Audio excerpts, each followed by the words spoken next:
House Oversight Subcommittee on Corporate Subsidies and State Investments will come to order. Will the clerk please take attendance? Chair Cara. Here. Representatives Green, Bierlein, Here. Wagella, Here. Pahutsky. Here. Mr. Chair, you have 4 members present. You do have a quorum. Minority Vice Chair Wagella moves to approve the minutes of the October 29th meeting without objection. So ordered.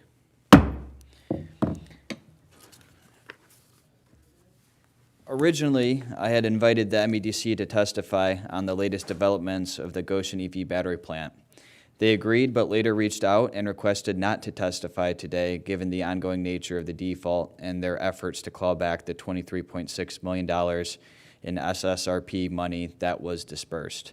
The MEDC has always been willing to testify and engage with the community on pressing topics regarding corporate subsidies, and I appreciate their participation. I understand the circumstance here and respect their desire not to testify at this time.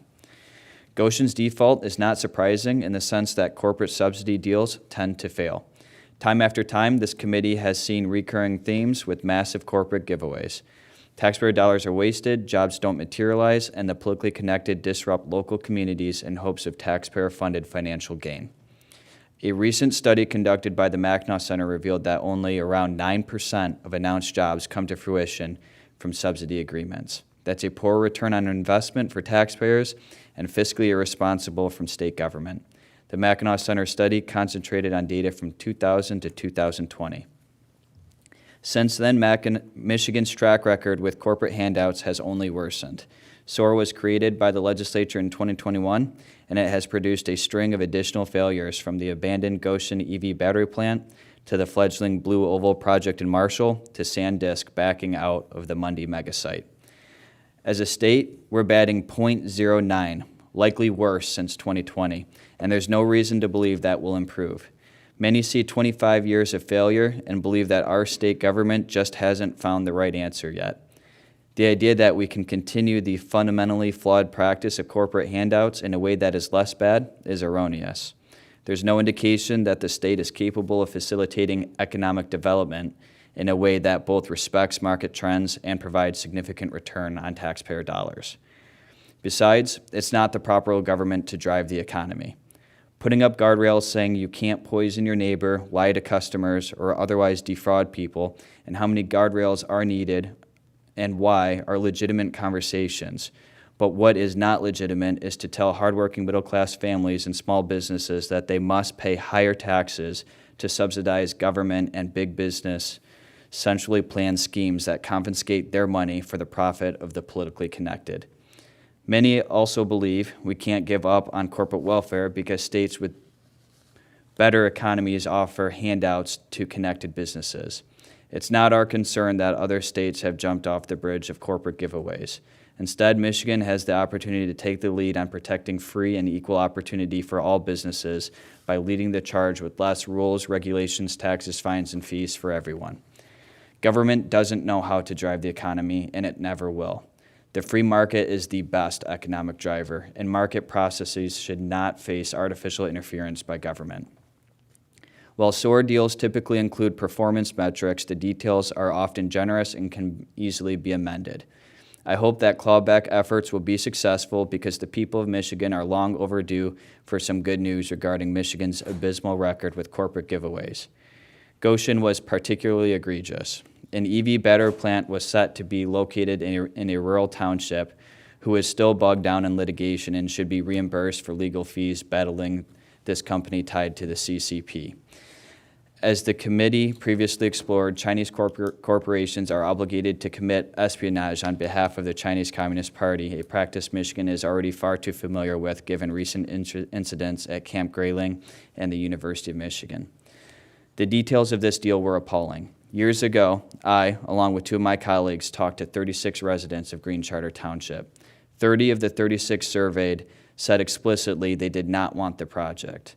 They deserve their money and their way of life back. Compelling Michiganders to pay for a project the local community was strongly against is a recurring theme. The state needs to make every effort to claw the money that was expended back. However, it's not just enough to claw the money back. The people deserve more than that. It's time to reconsider how we as a state approach economic development. The free market will yield better results for everyone rather than allowing state government to pick winners and losers. If a company wanted to talk to people and buy land for a factory in an honest and transparent way, more power to them. Let the market decide the details of production and protect free opportunity for all. Those are my opening remarks regarding the situation with Gotion, and I just want to now welcome up, we have one person testifying. That is the Honorable Joseph Cella. If you'll come up and give your testimony on the Gotion EV battery plant, we're looking forward to hearing from you as always.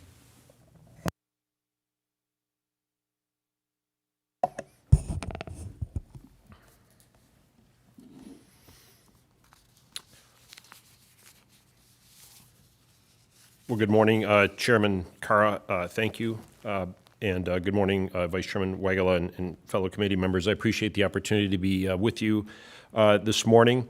I come to you as a patriotic citizen compelled to shine a light on what is likely one of the worst examples of state-driven economic development in the history of the state of Michigan. The corrupted deal with Gotion, Inc., a company deeply tied to the Chinese Communist Party, that wasted Michigan taxpayer dollars and jeopardized our national security. This was no mere business transaction gone awry. The Gotion deal was concocted and championed by Governor Whitmer, MEDC CEO Quentin Messer, the right place, and CCP-tied Gotion. Unconscionably, these government and business elites moved fast and in secret, rupturing the consent of the government. Zero transparency came from the Whitmer administration that had vowed to be the most transparent administration in Michigan history.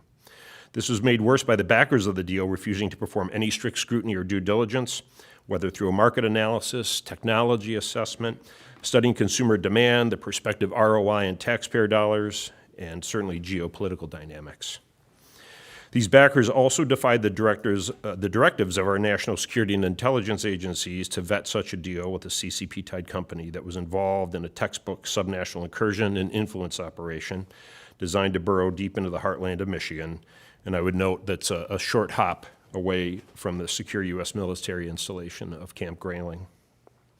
Gotion was also lobbying without registering its lobbyists, only later registering after we at the China Economic and Security Review Group exposed them. And it is believed that Gotion still has an individual under their employ who appears to be operating as an unregistered foreign agent in violation of the Foreign Agents Registration Act. This deal entirely lacked best practices and wholly manifested the worst of practices. I'm going to do a bit of a rewind and tick through the timeline of this corrupted deal for you. September of 22, the Detroit News first reports the CCP-tied Gotion plant coming to Mecosta County. And days later, skids greased, 3 local township boards, Green Charter Township, among others, unanimously approved tax exemptions without public input, sparking clamor of what the local rank-and-file citizens considered as a surprise attack, if you will, and certainly lack of transparency. October 22nd, Governor Whitmer, MEDC, announces this, quote-unquote, the largest economic development project in northern Michigan history. $750 million in incentives, $175 million in grants, $540 million in tax breaks, and certainly the local opposition began to take shape then. It was much ballyhooed, with some saying once-in-a-generation deal, transformational deal, once-in-a-century project. February of 23, Detroit News reporter Beth LeBlanc revealed the Gotion deal and the Ford cattle deal were papered over with secret code names and binding punitive NDAs signed by lawmakers, staffers, and other government officials. April of 23, the monies were approved for Gotion by narrow votes, and protests began to scale with the locals. In June, concerns escalated into a very politically charged debate. Local residents and elected officials began to dig deep, and Gotion CCP ties began to be revealed, though the company denied it and its representatives. August of '23, 5 University of Michigan engineering graduate students who were Chinese nationals were found spying at Camp Grayling during Operation Northern Strike, a multilateral military exercise that featured Taiwanese troops. They were charged by the FBI and fled to China days later. November of '23, the governed in Green Township mobilized a recall, recalling elected officials there, 5 of them, one actually in Big Rapids Township, who supported the Gotion project fully. February of '24, Gotion began cutting trees and preparing the land for the site of the proposed deal, purchased an old department store, and all of this being done without prior approvals being given. In March of '24, the Township Board voted to rescind the previously approved plan to extend the city's Big Rapids water supply to the plant site, prompting Gotion to file a breach of contract lawsuit. And I would note that that is textbook lawfare according to how the CCP rolls, and ironic in that a final contract was never approved by the Green Charter Township Board. In May of '24, a federal judge issued an injunction requiring the township to abide by the original agreement, but the township appealed, and as you noted, Chairman, it now sits in the Sixth Circuit Court of Appeals where Green Township has appealed. At that point, Gotion paused its permitting process, and I think they knew at that point it was an uncertain future. It became a national political issue with unique focus after then-candidate Trump and then-candidate Vance campaigning highlighted the national security concerns and the corrupt nature of the deal. Later that year and earlier this year, Mecosta County revoked its support for the project after they won control of the county board based on the ties to those incumbents backing the Gotion deal. September of this year, the MSF sent a letter to Gotion declaring the company in default, voluntary abandonment for no activity, due to no activity over 120 days. Gotion certainly responded a few days later with the shrill charge of being politically motivated opposition and immense challenges. And then the MEDC is now attempting to claw things back in the funding that was let from Gotion. But this has been a total debacle and a colossal waste of time and taxpayer dollars.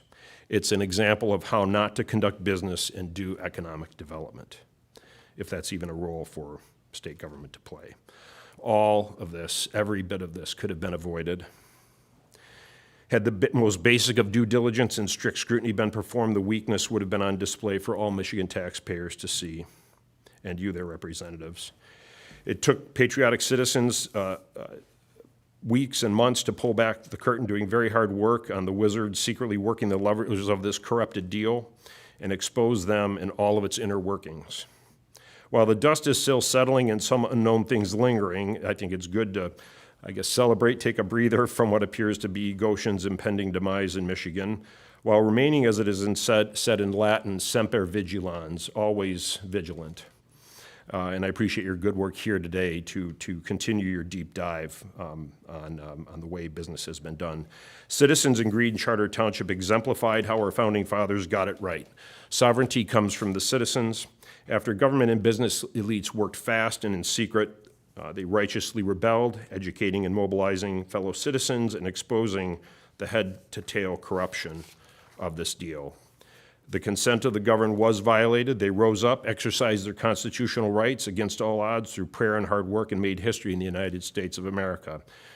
For them, it was the first time in our nation's history government officials faced a recall election and were thrown out of office because of their entanglement with their dealings with a CCP-tied company.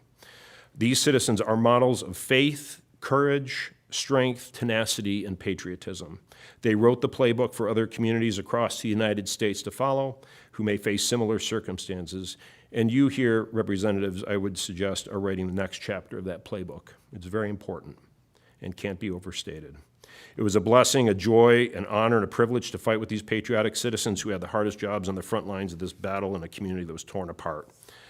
Now, my aim, and I hope shared by you, is to help make Green Charter Township whole through the paying in its entirety of their final attorney fees from the unconscionable lawfare being waged against them by CCP-tied Gotion. And I will remain vigilant with these citizens in the fight against other risky moves and business by government and business elites that may be afoot, particularly when it involves any entanglements whatsoever with the CCP and its agents and operatives. Chairman Cara and Vice Chairman Wigela, ultimately I hope you work together and say no more to these sort of economic development antics and perhaps even considering the elimination of the MEDC. I appreciate the opportunity to be here with you today and am happy to answer any questions you may have. Thank you, Ambassador Cella, and thank you for your testimony today.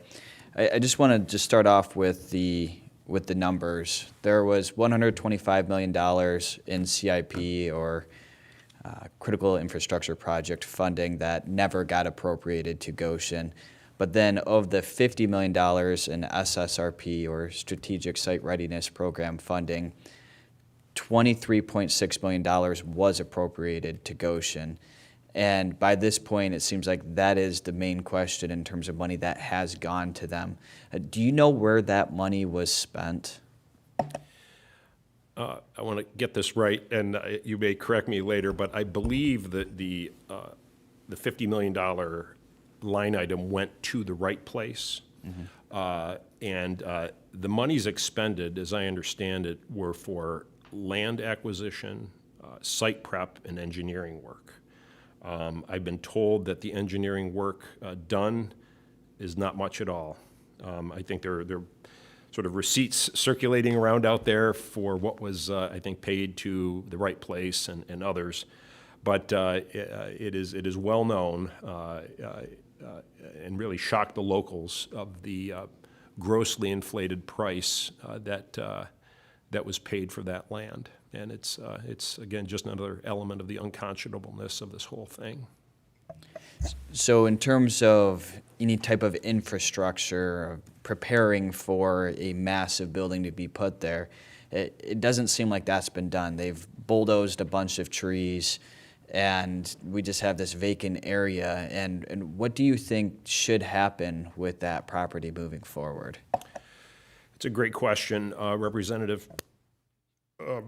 I guess also of note is that apparently the tree cutting and the land clearing, I think there was some grading done. That was done ahead of Gotion or the right place before they received any approval from Eagle.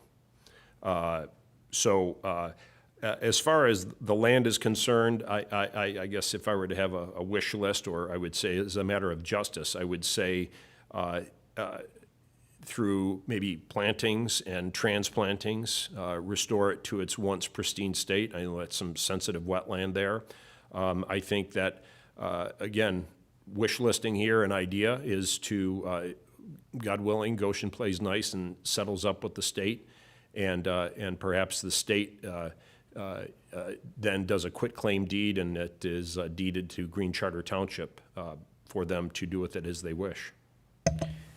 That seems to make sense. A question I'd have with that is, we have the MEDC who had appropriated money to the right place, and then the right place to Gotion.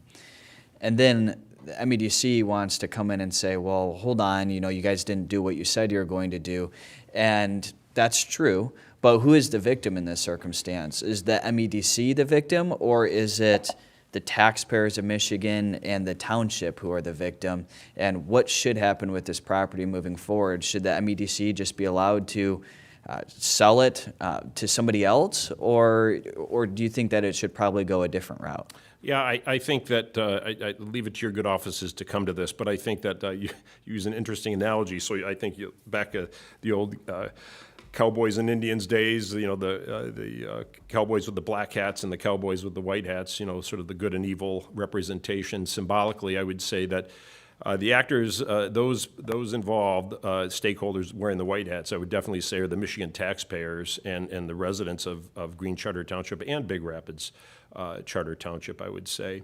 Those wearing the black hats, I would just say would be Governor Whitmer and Quentin Messer and the right place and some other players out there that I just don't think had the interests of the governed at heart through this whole thing. So it's an open question. I think as a matter of justice, I mean, what they put Green Charter Township, the Michigan taxpayers, through the meat grinder, and I think as a goodwill gesture, quit claim that deed to Green Charter Township, and it's a beautiful area, and I trust the leadership there to do well with it.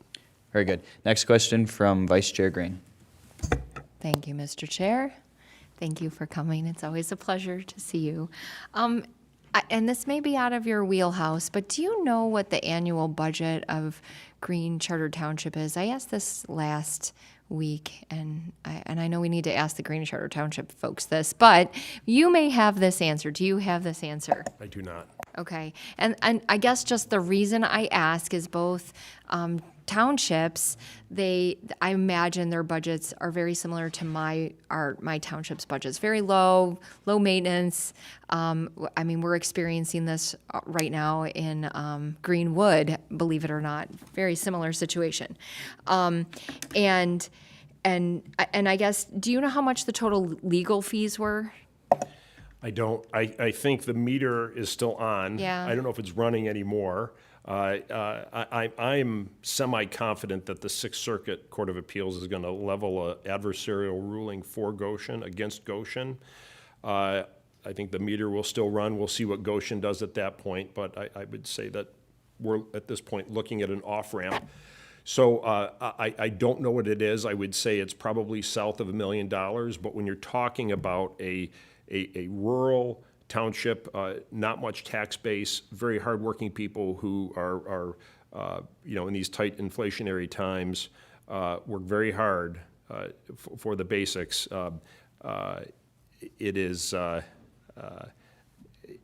That takes a hit on their government. Now, they didn't seek this out. I think that there were some bad actors that got their township into this predicament. They did not have the rank and file citizens, the hardworking taxpayers' interests. They were not exercising their fiduciary responsibility in making these decisions, and it's just almost like a utopian hope and look that this field of dreams would materialize in it, and it did quite the opposite, sadly. So it has had an impact, and that's why I would hope also as a matter of justice that you and your good office and colleagues will work to make Green Township whole with their final bill. I know there's a run at through a possible appropriation in the budget bill, and that did not come to fruition. I know they did have some appropriated locally from the county through their marijuana proceed funds, and that helped a bit, but there's more to go. Do you believe that Green Charter Township should be reimbursed for the legal fees that they have incurred in fighting against Gotion? 100%. Yep, this is really an unconscionable effort by a $40 billion company tied to the Chinese Communist Party that requires its employees to take an oath of fealty to the Chinese Communist Party. There's a video of this. And to see our government on multiple levels in cahoots with such an enterprise, I think it's a real shame that they have put exposed not only the taxpayers of Green Charter Township, Michigan, but also certainly exposing our national security. And justice ought to be served by making them whole. Okay, thank you. Next question from Vice Chair Green. So it's very rare that we get a former ambassador. So I do have a nuanced question. So economic development is really important, and I know when you were in Southeast Asia, we have really strong ties with our friends, especially in Taiwan. And so there's levels to this, because one, we're using really good farmland and green spaces for these mega projects. So I think that's issue number one. But I mean, issue number two is we do need to have some sort of economic development, prosperity, and we want to partner with those actors who are good behaviors, I guess. I don't like for example, and so do you have like recommendations from your experience on moving forward and how we can approach that in the future? Yeah, I think to the end of transparency, which I think has been lacking heretofore with this corrupted deal, I would suggest you consider having hearings, field hearings, talk to experts, sit down with them, see what they have to say. But I would, consider you study the model of what I think Governor DeSantis did, and I think he brought all things economic development into the governor's office. So you don't need a bureaucracy, you don't need a building, sell the building, and that could be done. And you hire the necessary staff within an executive office to do that. You don't need hundreds of people to do that. You find the deals, work the deals in a sound way. Best practices, do all the stress tests that this did not get, and I think you'll get there. I think it might also be, I think Representative Carra Chairman Carra spoke to a study done in terms of the efficacy of the MEDC investments over the years. I'm not familiar with that, but I think as deep and a broad look at that to point to an alternative way where the burn rate and the ROI is negligible. So my modest suggestions in response to your question.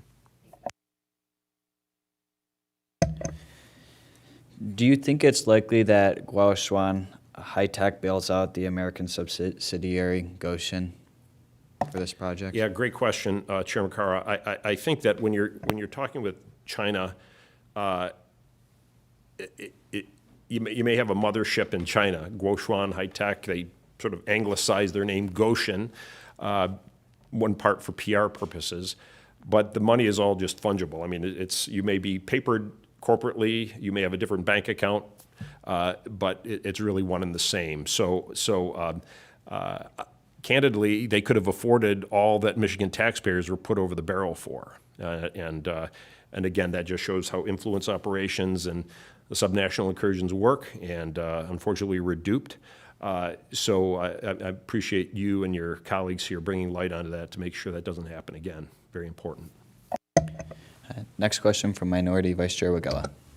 Yeah, I don't know if this is so much a question, but maybe we can get a response from it. But I was looking at the MEDC's website, and on there they have reports and data. And I went to strategic site readiness programs. And you click on there, it says no reports found. So I just was curious. Maybe you could talk a little bit about the importance of, with any economic development deal, the importance of transparency and how some of that might be lacking here in the state. Yeah, I think that excellent point, Vice Chair Wegela, and I think that is almost symbolic of what has been lacking here with this deal, and I would also suggest the Ford cattle deal in Marshall. But I applaud you for pointing that out, noticing it, and I think an opportunity, to stay on this road, ask those hard questions. It's my understanding there may have been a CFO at MEDC and was sort of located within, and in recent weeks, they were on the move to hire a new CFO. Why wasn't there a CFO? If they had a CFO in recent years, could all of this been maybe avoided? I don't know. But these, I think, I really appreciate your leadership and service and in the oversight capacity, and I just keep after that, and happy to reappear and offer any other answers or insights that you may need. Obviously, one way or another, something went wrong here with the process with Gotion. Who do you believe is at fault? Is it just Gotion alone, or would it be the MEDC, the governor? Who's at fault in this process? Yeah, important question. A little bit of a lengthier response. I would say that I think you step back to maybe 35,000 feet and say, look, we're in the midst of the pandemic. I think a lot of government growth happened in this time, a lot of money moving. I don't think the best decisions were made. I think there was probably pressure on elected officials seeking to create jobs when jobs were lost. And certainly I think riding this wave, this utopian green wave fueled by the Biden administration and Secretary of Energy Granholm throwing hundreds of billions in loans and grants and incentives for the Green New Deal. And I think it fueled and inspired governors like Governor Whitmer and those surrounding her to engage and advocate and advance this, I think, high-risk, ill-thought-out, and poorly executed deal that left us exposed. Taxpayers, national security. So I think that, in Michigan, you could certainly say Governor Whitmer, Quentin Messer, the right place, Randy Thalen, Bill Pink, who's on the board of the MEDC, I think the Strategic Fund, if I'm not mistaken, also president of Ferris State University.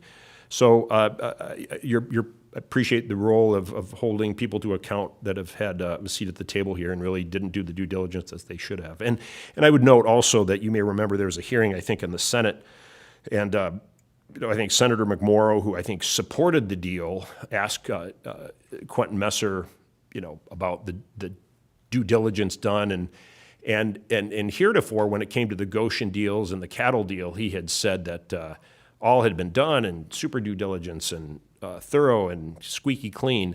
And then when she pressed him on that question, and I'm glad she asked it, he had acknowledged that we really didn't do the due diligence that we ought to have. And really, sadly, too little, too late. And that should have been a thing on the front end done.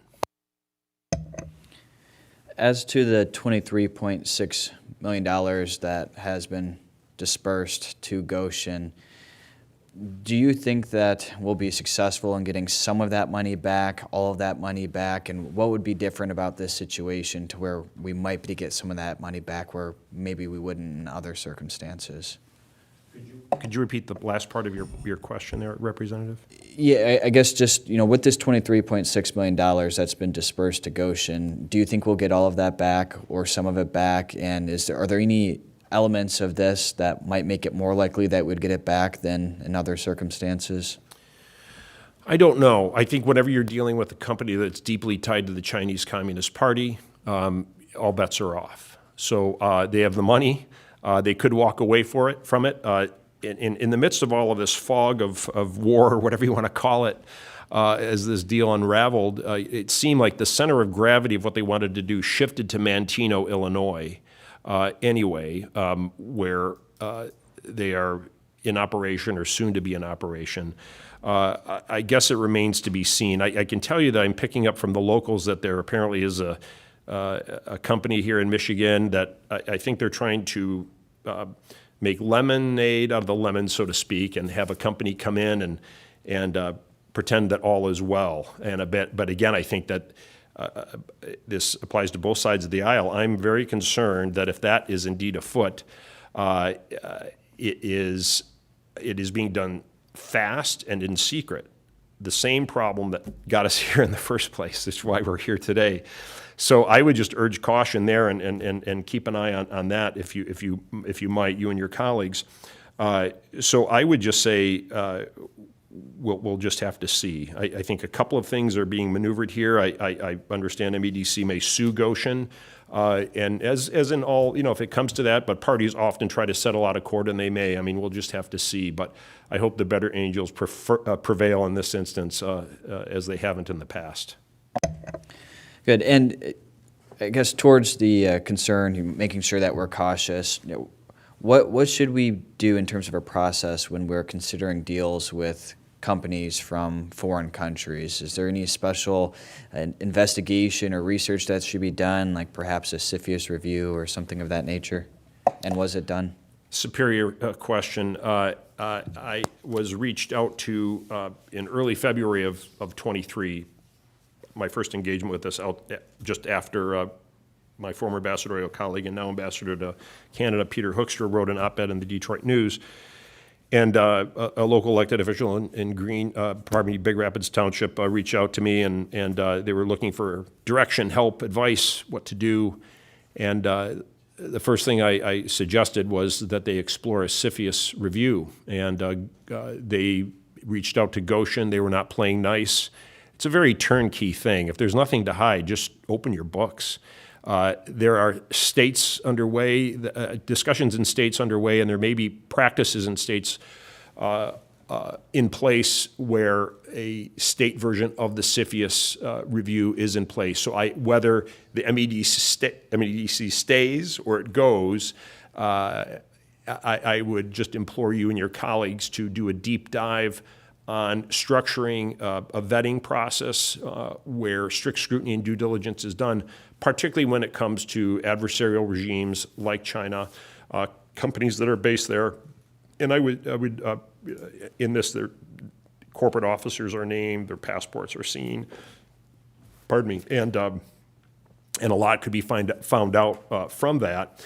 I would also say that I would be happy to facilitate contact with friends that have worked in this space. They're experts that could help forge sort of a checklist for you to consider and shape and put sort of the state of Michigan a touch on it. I would think that it ought to be done in all instances where such adversarial regimes are known. I think there's a package of bills out there that applies to North Korea, Venezuela, Iran, China, Russia, perhaps North Korea.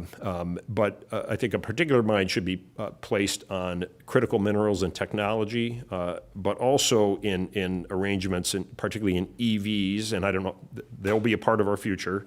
I don't know how much. But I think that not enough care or attention has been given to Western-based, allied-based companies, American-based companies that are on the move and really making an impact in this, like Samsung, for instance. Tesla's linked up with them for their next battery. And really, we should give them a first swing at the ball rather than a company tied to the Chinese Communist Party. And I think my last question for you is, should we keep the MEDC in Michigan? Should we transform the MEDC? Should we scrap it and start over, scrap it and replace it with nothing and just let the free market run its course? What would your take be?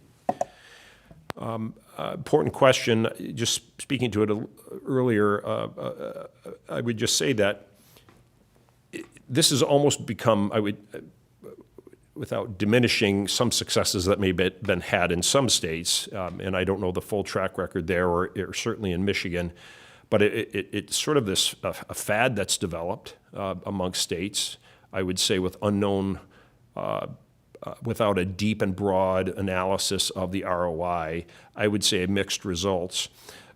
So I think that Michigan came a long way for a long time without the existence of the Michigan Economic Development Corporation, through real raw grit, private capital, hard work by corporations to get to where they're at. Very impressive stories are out there for Michigan companies. So if I had a vote, and if I were to encourage the next governor, I would say that the MEDC should be shuttered, sell the building, and you can bring these duties into the office of the governor, surrounded by a core group of staff that know business deals. I would say experts that know private sector deals and know capital markets and know how to provide the necessary checks and balances in a very transparent way with best practices and stress tests in all respects that this certainly lacked. Seeing no further questions, I appreciate you coming in today, as always, Ambassador Cella. And without any further business, the committee will stand adjourned. Thank you, sir.